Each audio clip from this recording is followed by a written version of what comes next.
providing an operations update to that extent, but we very much appreciate the tremendous resources and support we've gotten countywide here at the refinery, Contra, Costa Health, several agencies. So we really appreciate that. We continue to work hard on the response. Again, our priorities is the safety of the responders, the safety of the community, and again, the situation has greatly improved. And I'd like to Chief Atlas to talk about that. Thank you, Brandon. Bob Atlas, BOBATLAS, Battalion Chief, Contra Costa Fire. The incident is currently trending down. Flames are still present, but visible fire has been greatly reduced. We are using flare technology, which is forward-looking infrared technology, as well as acoustic sensors to pinpoint any leaks. We're proceeding with caution. Holding over MRC shift employees and operators has been critical to the success of this operation and the turning off of the valves that have been feeding this fire. The current priority is the health of our community, and as a result, continued air monitoring will continue throughout the evening. Contra Costa Fire is preparing to transition all fire suppression efforts to the Martinez Refining Company. Unified command and mutual aid was critical to the successful efforts that occurred here today. Thank you, Chief. And I'd like to turn it to Nicole Heath, Director of Hazmat at Contra Costa Health, for an update on the current level 3 order. Good evening, Nicole Heath, NICOLEHEATH, Director of Hazmat Programs at Contra Costa Health. We are still currently at the level 3 shelter in place for those areas north of the refinery. We have teams out currently right now in the field assessing the situation to determine when we would be able to make any changes to the levels up to and including an alter. Thank you. Then I'd like to turn it over to our District 5 Contra Costa County Supervisor, Chanel Scales Preston, for a few remarks. Good evening, my name is Chanel Scales Preston. I'm not going to spell it because it's super long, but it's on my jacket here. And I just want to update and share just my hats off to our public safety. This has been a countywide effort. Fire was here from the very beginning, and I can tell you there's been resources throughout countywide. Throughout every city, from our fire stations, our public safety in terms of our officers, and even our neighboring refineries here on site as well to ensure the safety of the residents here in the city of Martinez and the neighboring cities. And I'm just happy to hear that things are trending in a different direction, in another way, so that this fire will be out soon, and that's all of our hopes to make sure that the air that the community is breathing is safe. And I look forward to working with my colleagues and working with MRC and public health and hazmat on, the root causes through our industrial safety ordinance of what happened here today. How do we make sure it doesn't happen again, and to ensure we look into the impacts of our community so those things don't happen either. So I do my hats off again. Just thank you to everyone who came out to respond today, and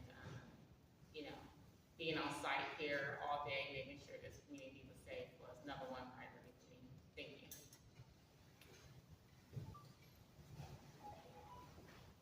Thank you, Supervisor. We appreciate you being here with us throughout the day. I'd like to turn it to City of Martinez Police Chief Andrew White to say a few words from the city's perspective. Thank you, Andrew White, WHITE Police Chief. I just want to take the opportunity to thank all the first responders who came out to help to protect our city during this unfortunate event. As they said, it is trending in a positive direction. We've been involved since the beginning in working with our cooperating partners.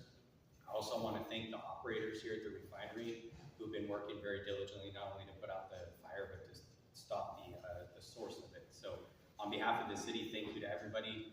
To the community members, I understand this has been a very scary event. We appreciate you heeding the warnings, avoiding the areas that we had blocked off. We are happy to report that we've reopened the different roadways around here, and we'll continue to communicate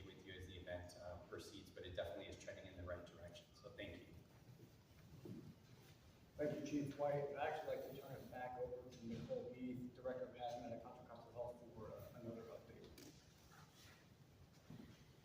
Yes, thank you, everybody. I have just heard from our health officer, and we are completed our community monitoring and have been in contact with our health officer.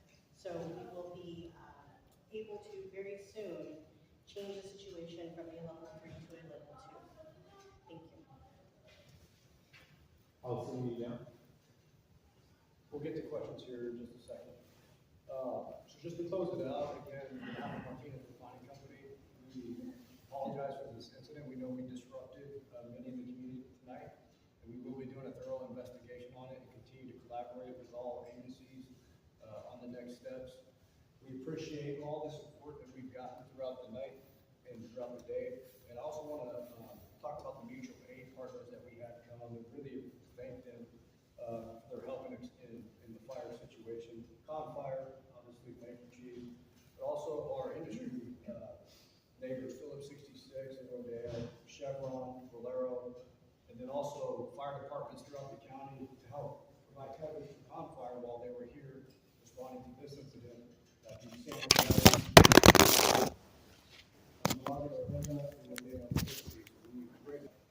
Question for both the refinery and for the county. We confirmed with the Bay Area Air Quality District that they received 2 complaints about odor coming from the refinery prior to the fire starting.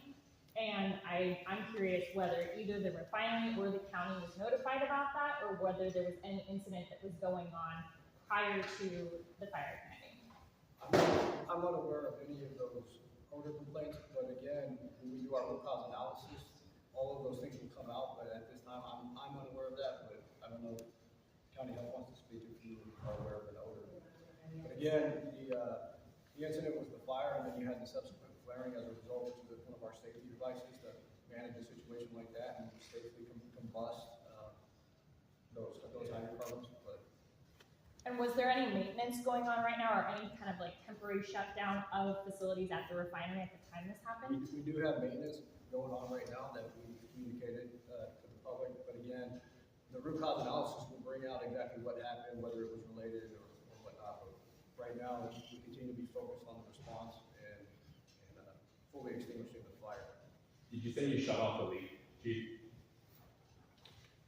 Currently, we're getting to the root cause of the actual leak itself. It hasn't been completely shut off yet, but we are closer to getting the entire valve system shut down. And can you elaborate on the injuries more? Are you at a point where you can say maybe what happened to the people, like what specific injuries they suffered? We don't know what the actual injuries are. We do know that there was 2 individuals that were treated here on site at the Martinez Refinery medical facilities, and we do know that we have 4 people that were transferred to area hospitals. 3 at this time have been released, and 1 still under observation. Time for 1 or 2 more. Someone who hasn't asked one, perhaps. Okay, thank you for coming. Is the area where the fire happened where the maintenance is going on? Again, let's leave that to the root cause analysis. I don't want to speculate on the particulars of what was coming from what, but we continue to fully extinguish the fire. I will say that moving forward, because the Unified Command is standing down, future communications will come through the refinery. Our media line is 925-313-3601. But we will be posting more updates on our Facebook page, on our website, martinezrefiningcompany.com, and that's how you'll continue to be informed about the incident. So thank you for coming, and we'll go over there. Wait, does anyone speak Spanish? Does anyone here happen to speak Spanish? Before we just schedule a question,